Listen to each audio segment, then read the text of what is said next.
Hello, everyone. I hope everyone is staying safe.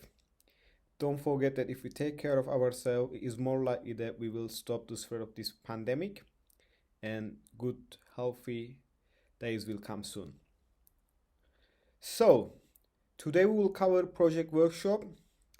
It is designed in a way to help you within your assignments, projects, or even you can use some parts of this workshop for your thesis.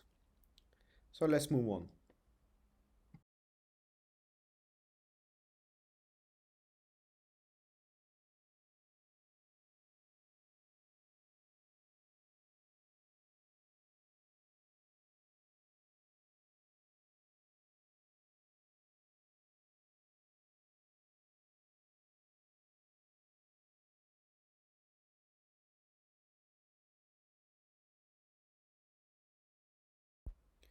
So the important point is to show an understanding of the key issues. So whether you will work on the digitalization or e-government or e-learning or impact of information systems for organizations, there are many theories which is around. And within your work, you should demonstrate an understanding of the key concepts.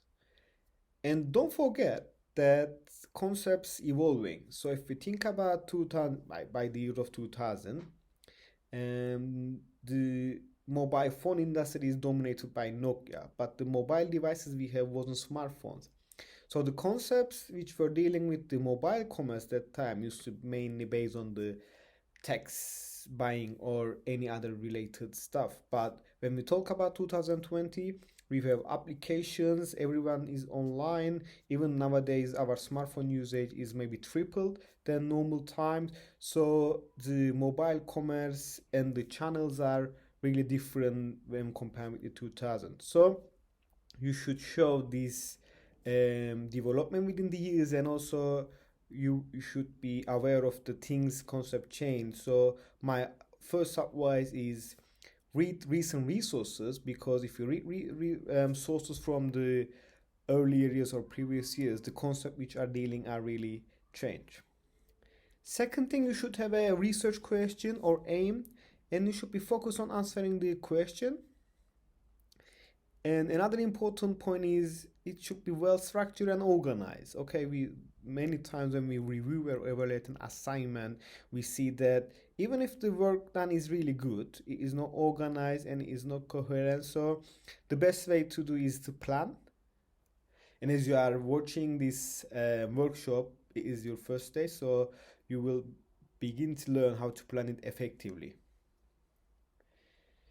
You should be able to develop a strong line of argument and present these in a clear position. And I know all of you are excited to write about your ideas, comment, or values. We are as well. But the most important thing is when you are going to represent your view, you should support it by citations from the academic literature. In that way, your ideas are becomes more creditable. And I will also comment which sources you should use, because there are many information available, but not all of them are really quality resources. So you should be picky when you are going to cite something. The academic articles should be peer-reviewed articles.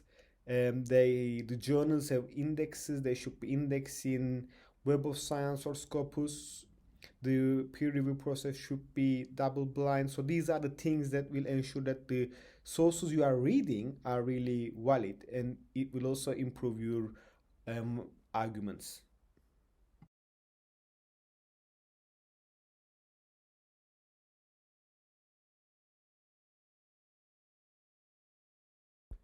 Okay, academic work is important, but also you should demonstrate some examples to illustrate your ideas. So I will later on show you one example of mine and my research of mine. And in there, in the introduction, I used to talk about the importance of social media. And I give some brief introduction how the social media evolved, and then I should use some statistics, and these statistics examples shows the usage, the current members, the active members, and how you are going to get them. You will get them from the original source, You don't need to cite it from the academic research, but you will find a relevant source. So if you talk about Facebook, definitely you will log into Facebook website, you will check their info page, and you will get the official information, and you will cite it properly. I will talk about the citation as well, because sometimes mistakenly you might do plagiarism, which is akin to stealing, so we need to be careful about it. So to in order to improve your ideas, you can use examples from the valid sources to strengthen the arguments that you are making on your project, thesis, or research paper. Okay, another important point is the critical thinking. Okay, it's not easy to critically think or analyze when you first start writing, but as more you write, your critical thinking will increase because you will start to read more and your knowledge will deepen, so you will be able to see things differently from different perspectives. And it is the critical point whether you will get evaluation points, whether your papers will be accepted, published. So within a level of, I mean, if as you are watching it, you are a postgraduate or PhD student, you don't need to just describe stuff. Okay, on that level you should read and you should add on what is going on within the topic that you are discussing. Another point, grammar, punctuation. My advice, write, then leave some time, read it. You can print or you can just read it electronically to save the environment. Don't print that much. So you can read it through your computer, and there are spell check applications inserted within the platforms you are using, either Pages or Word, or even you can get some editing services online. That's up to you. And referencing. Referencing is important. It shows whether you get the information from. So mainly within the field of MIS, we use APA referencing. But sometimes if you are writing a paper for a specific journal, they will ask for Harvard or another referencing style. It's better to check. And my advice is, if you would like to present for example, a project for your PhD course, it is better to find a journal, follow their style. At least it will make rest assured that your paper belongs to a specific format, so you will get all the points of formatting and structure. Okay, and as you already aware, we are dealing with academic papers, so the work should be written in academic style. And as you can see, I got these points from Morgan's resource, and I also reference it for you. So after this slide, you will be able to see original source, and you can also search for it.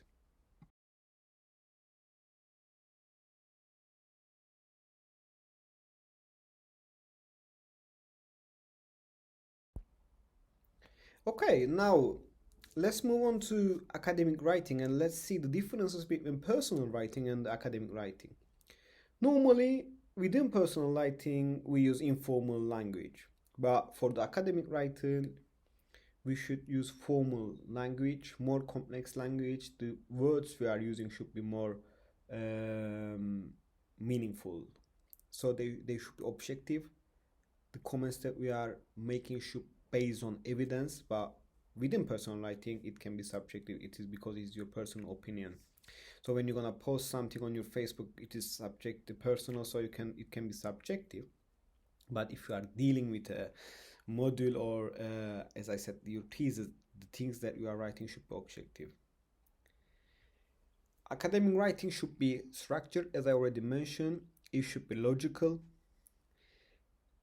You should use wide database of sources, and in upcoming slides I will show you how you can access the databases and how you can do your research more effectively by using effective keywords and filtering. Also, another important thing is, within academic writing, you should use passive voice. So within your personal writing, you can mention that I think that the corona outbreak will finish by May or end by May. But if you're gonna write it academically, According to the experiments, and if the spread of the disease has been checked, it is argued that the pandemic will end by May. So you can reframe it like that, okay? Passive voice, third person. So don't use like I, us, or we. Use third person, and also be more. I mean, when you're gonna use your words, instead of using chairman, you use chairperson. Okay, so don't don't prioritize any gender first. So chairperson is a good word to describe a person who is leading or chairing the company or organization. And also, you should be careful about the claims that you are making.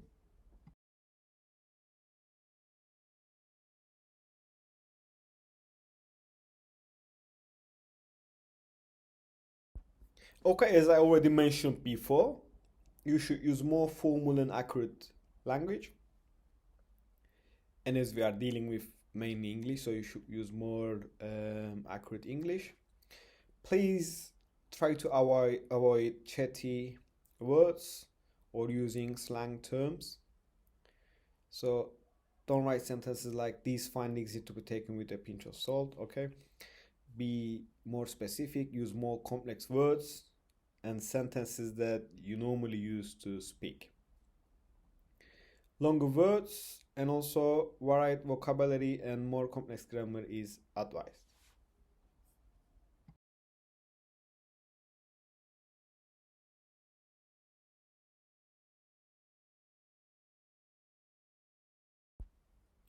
However, please ensure that the sentences that you are writing are simple and clear to read and they are not too long. Don't start with the sentence with and or but yet, okay? As I already said, be objective. Avoid subjective words like nice, wonderful, worthwhile. Okay, it might be worthwhile, but according to whom? So the things that you are going to write should base on the work which is already published, as I said. So they shouldn't be your personal opinion. You should be cautious about the strength of the claims that you are making. And also don't forget that I know that sometimes when you're going to write about a topic, you are really excited, but is nothing is completely certain, and theories and findings can be challenged. The best thing about the science that you can falsify a theory. Okay, if you are really into philosophy, you can check Karl Popper's falsification theory. Okay, you can falsify everything. There is thesis, there is antithesis, and then you will have a synthesis. You can check about dialectic materialism by Karl Marx if you want. Okay, this is just extra information for you. So how you are going to write something which you really like to use, you can acknowledge it by using words such as in some cases or the evidence of um, that research suggests that, or the experiments which are undertaken in this period suggest that, because I already said even you can prove something but in 5 years times things might change.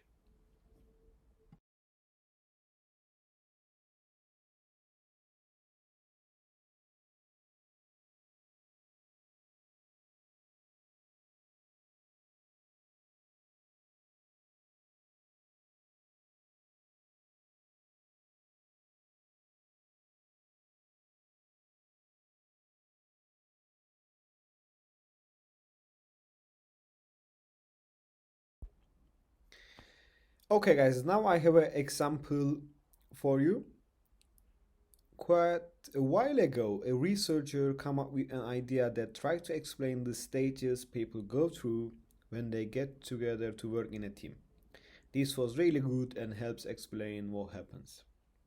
So if you like these couple sentences, there are some points that I would like to comment on. Quite a while ago is not a specific date, so when exactly? A researcher who, you should also specify that, come up with an idea. It's not specific. Write there the idea, okay? And explain the stages. So it should be specific. So they explain the stages. There were four stages. First one is that, second one is this. So you can comment on that, okay? It will depend. So we can reframe it like, um, I can comment on one of my recent research. Kaya and others 2020 declared that decision makers gave importance to the public ideas in order to develop e-government practices. Now we have when we know when the research is conducted, we know who conducted the research, we also know what they are dealing about, and they are more specific. And also, if we carry on within the sentence, we can see that this was really good and helps explain what happens is really subjective because it might be good according to you, but not really good according to other opinions. Okay?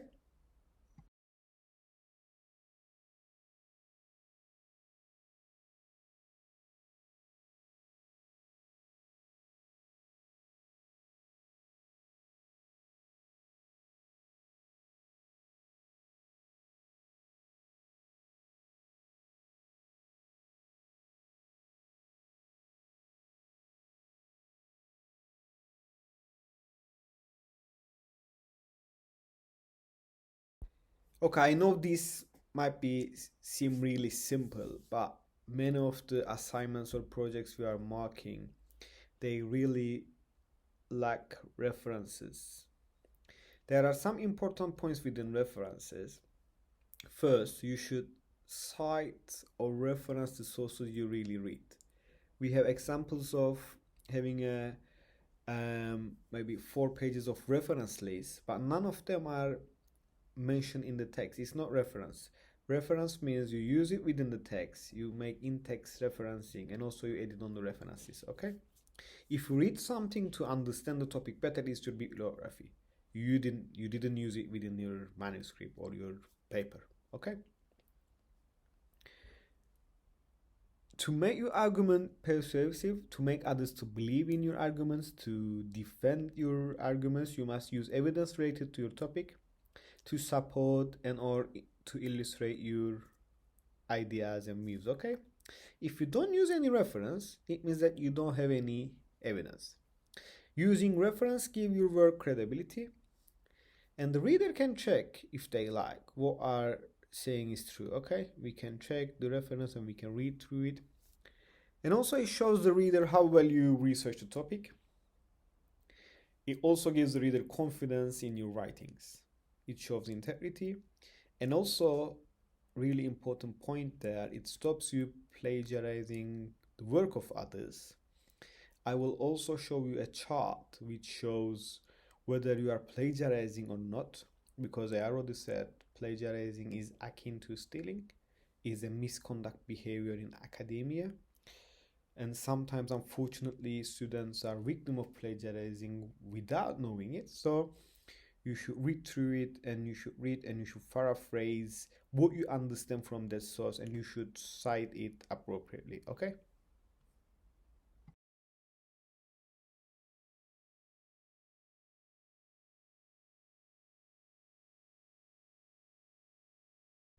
Okay, so you should reference the work of others when you want to use an author's as an authority to support what you are saying. So you might write a paper on the effects of digitalization on the company's performance. You will find related sources and you will write them in a paragraph. Okay. Or you might introduce someone's perspective that you want to discuss. Maybe you find a research which is not really supporting your ideas, what you are writing on the paper. You will edit and you might discuss about it. When you like to provide evidence of a trend or development that is your discussion point. And also you can show differences between expert views and interpretations. And don't forget, within the academia, within the science, as I already said, we have on one side we have thesis and we have antithesis. Okay, and we try to get a understanding out of them. It enriches your manuscript if you use conflicting ideas. Okay, I know most of the times students think that just sticking with just one part of the argument to make the work more maybe strong according to them, but it really is not the way. Okay, it's vice versa.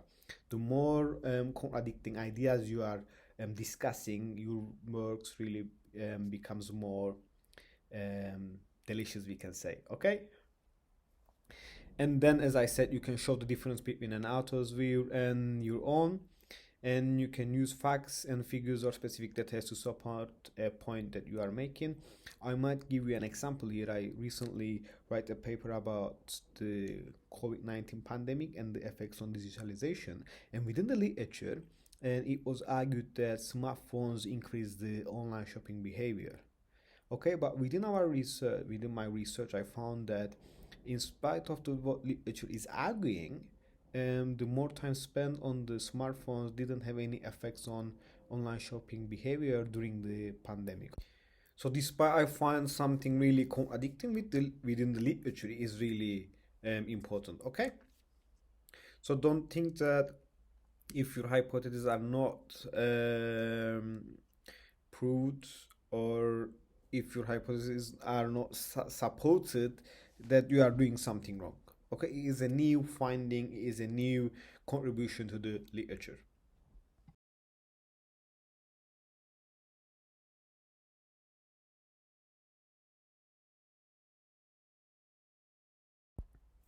Okay, you don't need to reference some basic facts like the water boils 100 degrees, or if we are using an assertion, or if we are going to open or a close paragraph, and after writing all the part which is mentioned by different scholars, then when you are going to state your opinion, you don't need to reference it. Okay, but you need to back up your opinion in the sentences that follow or precede the statement by drawing on reference facts and examples to support what you are saying. So let me give you an example from also recent research of mine. It was related to e-government, and in there I used to, write the literature about electronic decision making. I give all the information. I use information from the United Nations e-government survey, which is a really good resource within the field of e-government. And after the comments of that e-decision making is not really utilized or benefited within the governments, and after all giving those information within scholars and the sources, then I add my comment: artificial intelligence can be used to improve electronic decision making of citizens.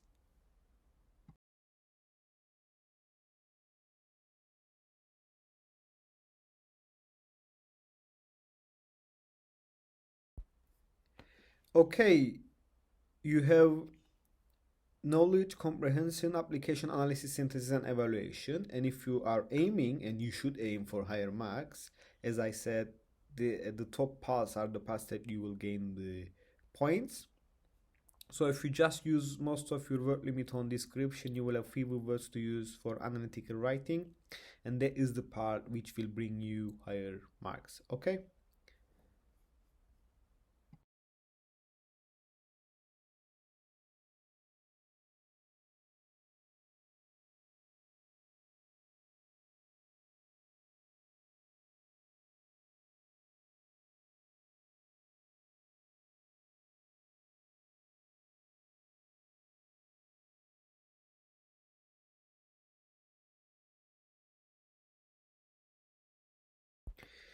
And in this slide, we have an example of showing some application. So you can see that there is a theory, how the theory is applied, what is the constraint of the theory, and also contradicting theories. Then there is a conclusion, and it is really well written, but there is a missing part. The in-text citations are missing, okay? So when you add citations to there, it will be really perfect.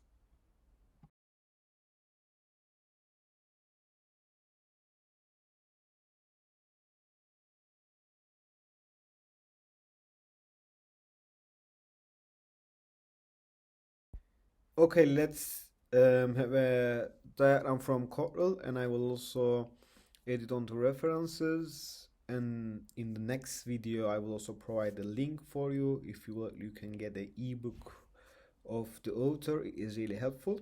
So in here, we have a figure describing the writing process. You should clarify your task. Then you will collect and record. You will organize. Then you will engage and reflect your writing. Write out plan and first draft. These are the things we already discussed. Then it is the parts whether you will polish your part, you will review and rewrite. Then you will have your final draft. In addition, you should be really give importance to what sources that you are going to use. You should be selective. You should clarify thinking. What have you discovered within this project that you are doing? You will spend a lot of time for the research. So what is really contribution? And have you have enough evidence to support or to argue a specific theory or a specific contribution out of the topic that you are writing? Okay, these are the things that you should think about, and you can, and as you can see, it's like Kaizen, so you can keep on going to stage 1, 2, 3, and you should repeat it. Okay.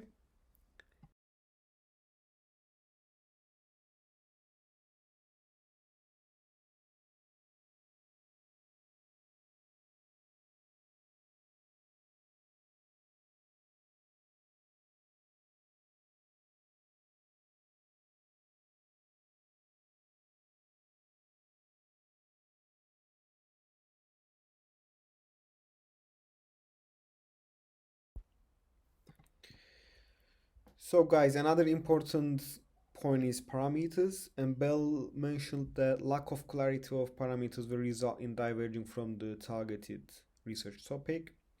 Therefore, in order to ensure the focus of the research, you should set your research parameters, and you can do it by first defining your keywords, the domain that you will make your research on. As I mentioned, publication period. Yes, you need some old resources for the foundations or the development of the topic, but especially last 5 years is really the area that you should concentrate on. The best thing is find the top journals, especially if you are a PhD student. Find the top journals and read the last issues of those journals. So what they are publishing, what they are discussing. Literature type, as I said, academic textbooks, peer-reviewed articles, and you can aim the top tier journals like Q1 or Quarter 2 journals. The newspapers, the valid one, Financial Times, Economists. From there, you can get what is really up to, and you can get the statistics, professional journals, and also relevant online websites you can use.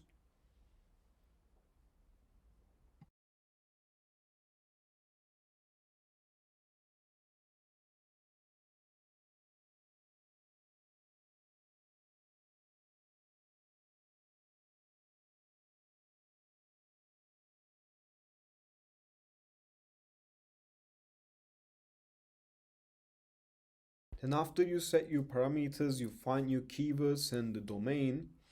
And there are databases that you are going to use to find articles related. In the next video, I will provide you with real-time use of the database, so you can see how you can filter. There is Science Direct database, Web of Science, Scopus, Emerald. There are many databases you can use. But as I said, the most important thing, you will find the topic that you will research, then you will set the keywords that you will use to search for the resources.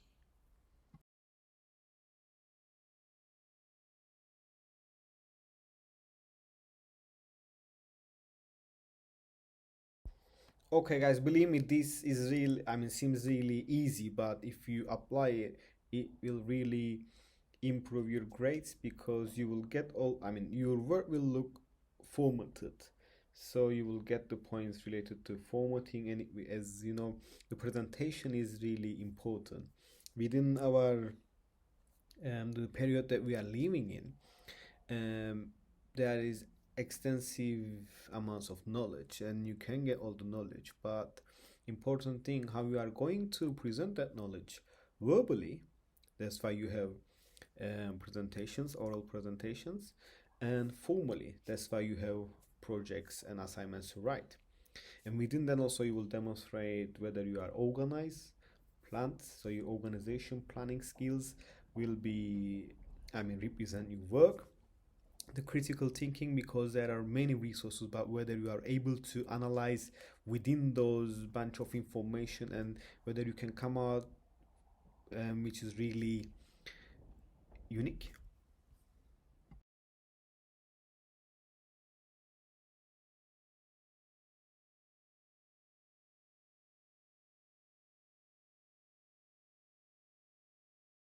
Okay, guys, just a small warning for you. As I mentioned already in the previous slide, the planning and organization, time management is really important skill that you should attain, gain, accumulate within your education. So if your assignment is late, you will get zero. So you should submit on time and you should meet the deadlines.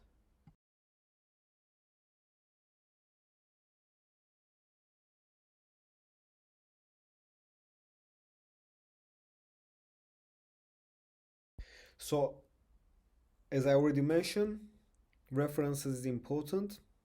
In the next video, I will provide you with a reference software. It is called Mendeley, and you can add all of your sources there, and it will create the reference list for you for the just references. And within in-text citation, you should do it manually. Why is it you do it instead of using reference plugin within the pages of Word? Because sometimes you need to change the even the commas might change, and it will be really time consuming for you. So you can insert them manually after you write the paragraph. And as I already mentioned, we use API style mainly within the field of MIS, but there are other styles like Harvard or Chicago. So it depends, especially if you are PhD candidate, it depends within the journal that you are aiming to submit your research.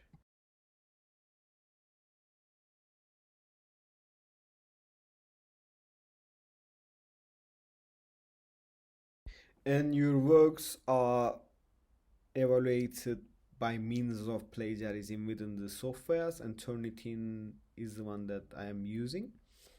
And also evaluation of the assignment will be done by the Turnitin Feedback Studio, so you can get the feedback about your works, which will help you to improve the areas that you are not good. It's okay if you are not good in some parts, because it's a way that you can improve yourself. So nothing wrong if you get a feedback which says that you didn't use enough references or you should improve your analytical thinking, because it is a direction for you to work on and improve yourself. Okay, within the, especially within the research, if you talk about the research, there is always a way to progress, to improve ourselves. So it is good to get as much as feedback you can get, so you improve your writing skills.